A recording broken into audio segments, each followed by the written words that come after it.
Que a graça do nosso Senhor Jesus continue sempre abundante em nossas vidas. Agradecer o Eduardo e a Shérida, como ela disse, somos amigos de longa data, né? Amigos especiais, amigos que moram no coração.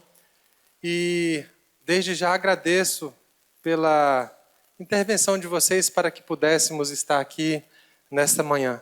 Também agradeço ao pastor que nos recebe nesta manhã, a mim e a minha família. É um privilégio, é uma alegria para todos nós estarmos aqui nesta manhã compartilhando um pouco da palavra de Deus, que é nosso guia, a nossa única regra de fé e prática. Como a Shérida disse, meu nome é Leomar. Nas redes sociais eu me apresento como Léo Campos. Profissionalmente, eu atualmente sou planejador financeiro pessoal e consultor de investimentos. Até janeiro desse ano, eu completei 18 anos de trabalho numa instituição financeira e decidi pedir o desligamento para me dedicar exclusivamente a essa parte, a esse ramo de atividade, que é planejamento financeiro pessoal, e consultoria de investimentos, que é algo que eu já trabalho há 14 anos nessa atividade. Presbiteriana Praia de Itapuã, nós servimos ao Senhor ali desde 2008, né, com a nossa família. Como a Shérida disse, né, a gente serve ali já há quase 20 anos e a gente faz de tudo um pouco. Atualmente a gente dá aula na escola dominical também e também atuamos na igreja como presbítero, né, já há algum tempo. E hoje, meus queridos, dito isso, eu gostaria de iniciar a nossa conversa trazendo à mente de vocês uma imagem. Imagine a seguinte cena. Existia um homem que recebeu de herança um violino raro, um Stradivarius. O valor de mercado desse violino hoje custa em torno de 50 a 80 milhões, um violino desse, no original. E ele ganhou como herança esse violino, mas ele não entendia nada de música. Ele olhava para aquele violino e via no violino apenas como uma peça de madeira linda, muito bonita. E ele recebeu o violino e como ele tinha um problema na sua casa, que a porta batia muito com o vento, ele pegou aquele violino como calço e colocou ali na porta, no chão, entre a porta, para que o vento não batesse na porta. Com o passar do tempo, ele limpava aquele violino todos os dias, e sentia muito orgulho de ter algo tão valioso ali com ele, recebido de herança. Só que com o passar do tempo, lá por dentro ele ficava muito frustrado, porque o problema da porta não se resolvia e também o violino já começava a arranhar ali com o desgaste do tempo.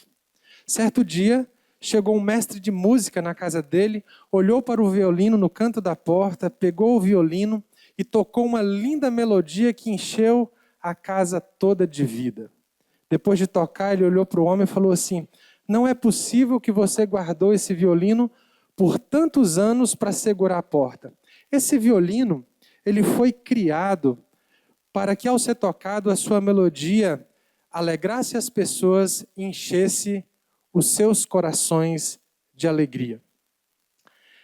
O homem pensou e não disse nada.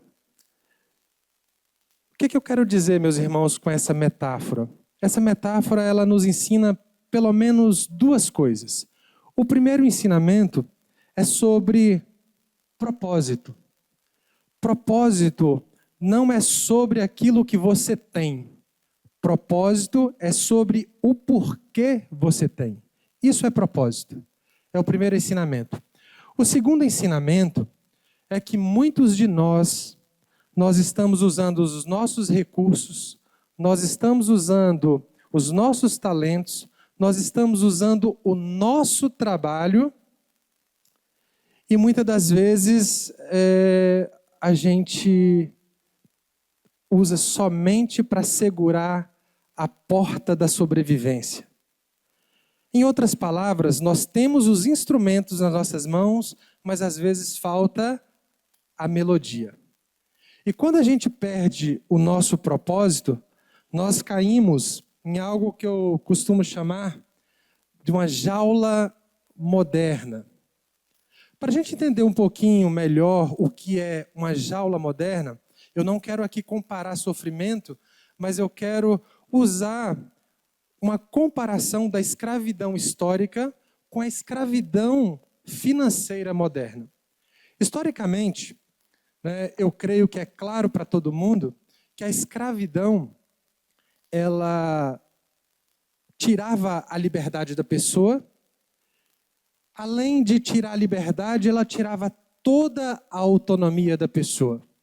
E como ela fazia isso? Ela tirava a autonomia, a pessoa perdia totalmente a capacidade de decidir o próprio caminho. E isso era feito com algemas de ferro. Hoje nós temos algemas invisíveis nessa jaula moderna. Em outras palavras, como o slide ali diz, assim, quando o dinheiro, ao invés de servir você, começa a mandar em você, a sua autonomia, a sua liberdade, ela desaparece. Em outras palavras, tem gente que acha que está vivendo, mas está apenas sobrevivendo. Trabalha o mês inteiro e termina o mês com medo. Então, essa é uma jaula moderna. Logo do lado ali, tem um paralelo que eu gostaria de passar com vocês para que vocês entendessem melhor. A escravidão histórica, ela tirava o quê? O que ela roubava do homem? Lá no terceiro item, lá embaixo, ela roubava o corpo, o tempo e o trabalho do homem. Na escravidão moderna, o que é roubado? O que é tirado de nós? O nosso futuro financeiro e a nossa paz mental. As ferramentas que capturam a nossa liberdade, hoje, não são as correntes e as jaulas físicas que eram usadas no passado, mas são os boletos, os juros compostos e a rotina de trabalho que nos esmaga. A natureza da força que tirava a liberdade do homem ela era marcada por violência e por força física. Hoje, nos é tirado a liberdade de forma psicológica e através de um sistema econômico muito bem organizado. E não é um sistema econômico organizado porque alguém premeditou isso, nós vamos criar um sistema organizado para oprimir e prender as pessoas. Simplesmente porque as pessoas pensaram em ter lucro e criaram esse sistema que nos esmaga, que nos aprisiona. E aí, esse é um bom paralelo para a gente entender que muitos de nós estamos dentro de uma jaula moderna. Muitos de nós estamos dentro de uma jaula e acorrentados por correntes invisíveis. Se isso faz sentido para você, não pense que você está sozinho nessa jornada. Veja o que esses números nos mostram. Está um pouco escuro ali, mas isso são dados oficiais da Confederação Nacional do Comércio, publicado em janeiro de 2026. Ele diz que 79%, quase 80% das famílias brasileiras, elas estão endividadas. O que isso significa? Significa que a cada 10 famílias, 8 estão devendo. Essa é uma estatística feita pela Confederação Nacional do Comércio que trata das famílias brasileiras. Mas se a gente trazer esse mesmo dado e replicar nas nossas igrejas, é bem possível que a cada 10 famílias nas nossas igrejas, 8 também padecem do mesmo sofrimento. quase 80% estão endividadas. Outro número que nos choca é que 81 milhões de brasileiros, eles estão inadimplentes. Eles devem e não conseguem pagar, ou seja, já têm dívidas em atraso. A Serasa publicou isso também em janeiro. Hoje nós temos, em média, na população brasileira, de 210 a 214 milhões de pessoas. Desses 214 milhões de pessoas, 108 é a população economicamente ativa, que trabalha ou que gera renda. Desses 108 milhões, 81% tem dívidas em atraso. Ou seja, 75% das famílias dos brasileiros economicamente ativos, eles estão com dívidas atrasadas. Outro dado importante publicado pelo relatório do Banco Central no ano de 2025 é que quase 30% dos brasileiros, eles já recebem um salário no mês com 30% já comprometido para pagar o passado. Ou seja, se você recebe 1.000, 300 já está separado para poder pagar dívidas que ocorreram no passado. Então, 30% do salário da renda praticamente já nasce morta. Isso faz sentido para você? Isso, quando a gente fala a nível nacional, isso não é uma exceção. É um padrão. Você não tem poder de escolha, você simplesmente obedece. Então não é algo isolado, alguém atrasa uma dívida porque tem um caráter duvidoso. É um padrão nacional. Né? A gente praticamente não tem escolha, simplesmente obedece. Olhando para esses números, eu convido você a fazer uma reflexão. Traga esses números para você e faça a seguinte pergunta. Você trabalha, mas não constrói. Você sente que apenas paga o mês e volta para o zero. Faz sentido isso para você? Você vive com medo constante, pavor de imprevistos, doenças ou perda de emprego. Você está naquela fase que é proibido adoecer em casa? Para quem tem criança, então, às vezes você tem até um plano de saúde que você pode ir ao médico, mas quando vai para a medicação, ele corrói boa parte do seu orçamento. Ou seja, está vivendo com medo, onde ninguém pode passar mal. Outra questão importante para a gente pensar é sobre a dependência crônica do crédito. Você usa o cartão para o mercado, você usa o cheque especial para o mercado, usa o empréstimo para cobrir outro empréstimo. Dependência crônica do crédito faz parte da sua realidade? Outro ponto muito importante, a falta de poder escolher. Não pode dizer não a um trabalho ruim, não pode descansar, não pode planejar. Isso faz parte também da sua realidade? Sente culpa e vergonha? Carrega o peso sozinho, acreditando que o problema é simplesmente uma falha moral que você tem irreparável? Então são perguntas retóricas que nos faz pensar se estamos também nessa mesma realidade. Se estamos também presos nessa jaula moderna. Isso faz sentido para você? Porque se fazer sentido para você, meu irmão, é bem possível que o seu corpo, a sua mente, as suas emoções e as suas relações sociais estão sendo afetadas drasticamente. Sente ansiedade? Preocupação 24 horas, 7 dias por semana com os boletos? Se tem esse tipo de preocupação, o foco ele cai naturalmente, né? A irritabilidade, aumenta.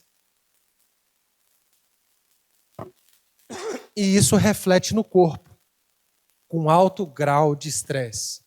Insônia, dorme mal, tensão física, enxaqueca, alimentação ruim. A energia simplesmente despenca, porque o problema, a prisão, ela é mental. No trabalho, você só está presente de corpo, mas ausente de mente.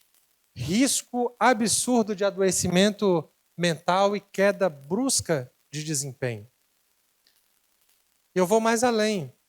Às vezes, estamos sentados no banco da igreja, louvando ao nosso Deus, mas pensando como eu vou pagar o boleto na segunda-feira de manhã. Faz sentido isso para você? Na família, o dinheiro, ele vira motivo crônico de briga. Segredos financeiros, ou seja, o esposo, a esposa não sabe quanto um ganha, quanto o outro ganha, porque existe um segredo ou a vergonha de compartilhar.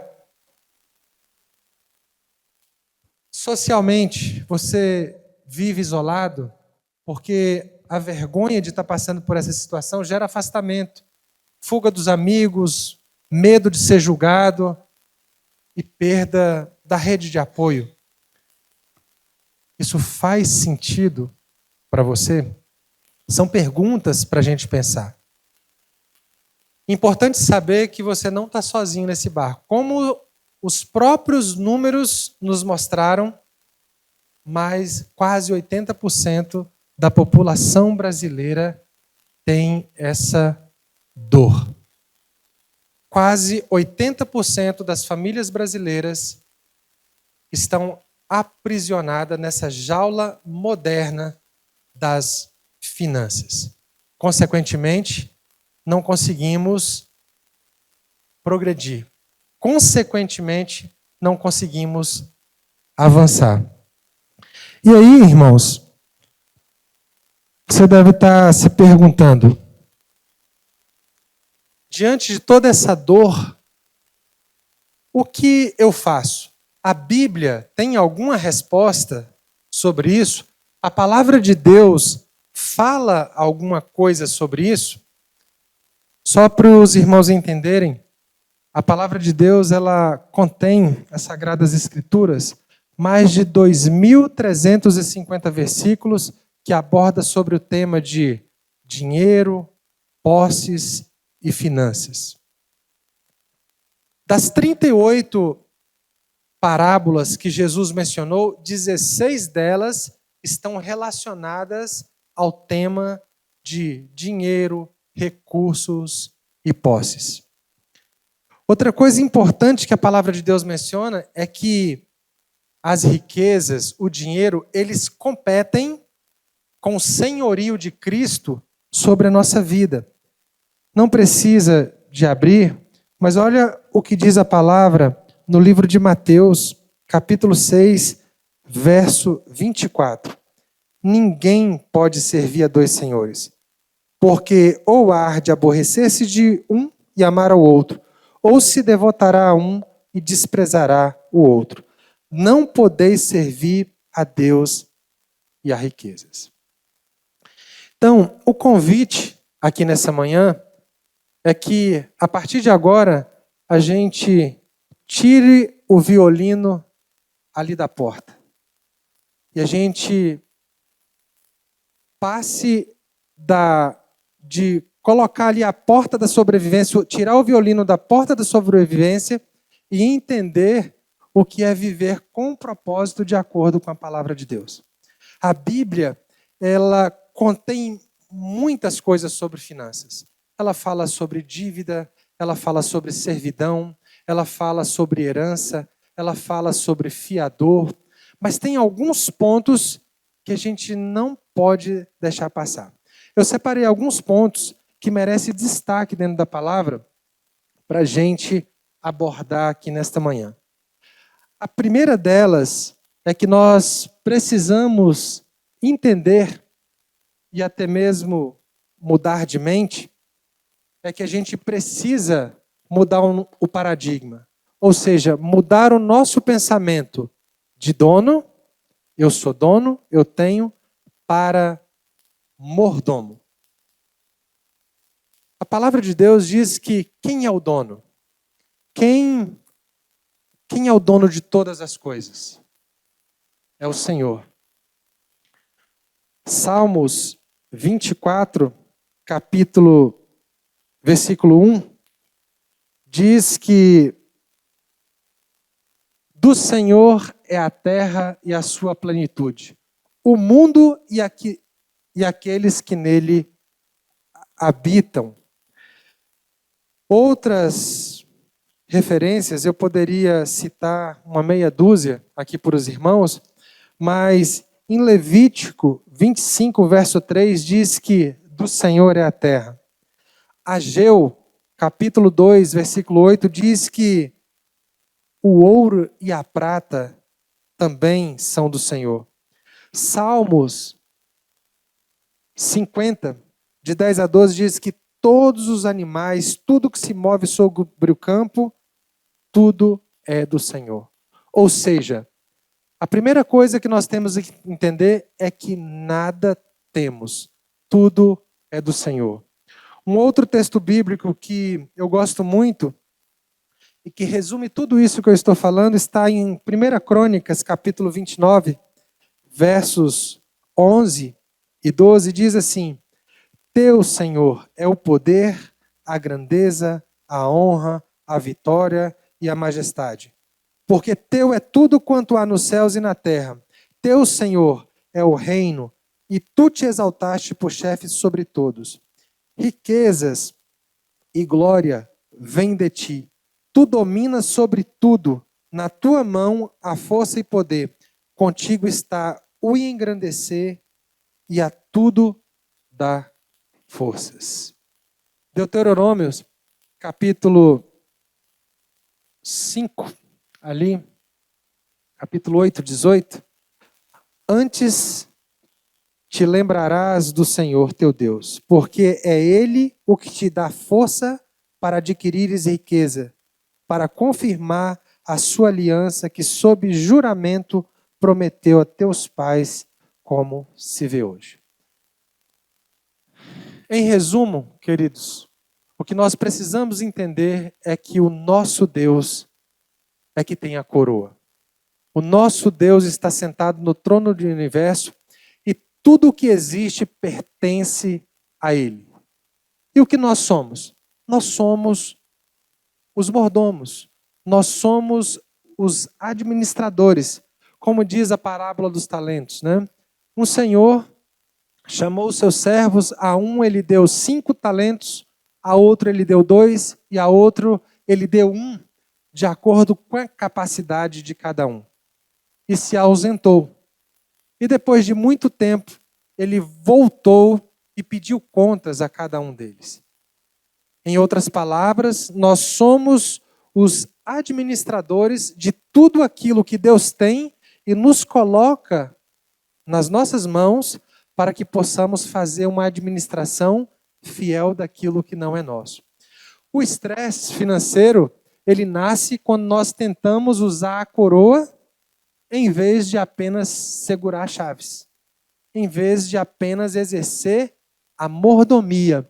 Então, nossa função é apenas administrar com fidelidade aquilo que não é nosso. Às vezes temos a ideia, e muitas vezes incutido no nosso coração, de que nós temos alguma coisa. Mas, na verdade, nós apenas recebemos aquilo que é de Deus para administrar de forma fiel. E, por fim, o que a gente deve fazer com os recursos? Com o dinheiro, com o tempo e talento confiados a nós temporariamente.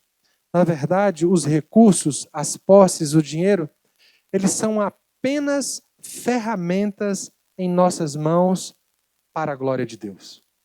Esse é o primeiro ponto que a gente precisa observar. Poderia citar mais uma dúzia de referências bíblicas dizendo que ao Senhor pertence tudo e a nós apenas a administração. Esse é o primeiro ponto. Um outro ponto importante que nós devemos aprender com a palavra é que o dinheiro, ele não apenas... O dinheiro, ele é uma ferramenta para fazer o diagnóstico do nosso coração. Mais embaixo ali tem uma afirmação que o dinheiro não apenas financia as coisas, ele evidencia o que nós mais amamos e valorizamos. Ali em Mateus 6, ele diz que aonde está o nosso tesouro, é onde estará o nosso coração. Então, o dinheiro, ele serve como uma ferramenta para diagnosticar aquilo que nós mais amamos. Onde está o teu coração?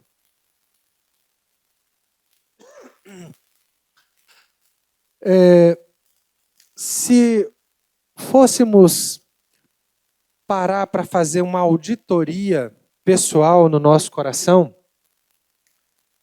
a gente faria da seguinte forma: pegue a sua fatura de cartão de crédito ou o seu extrato bancário e veja os gastos que você teve nos últimos 30 dias ou nos últimos 6 meses.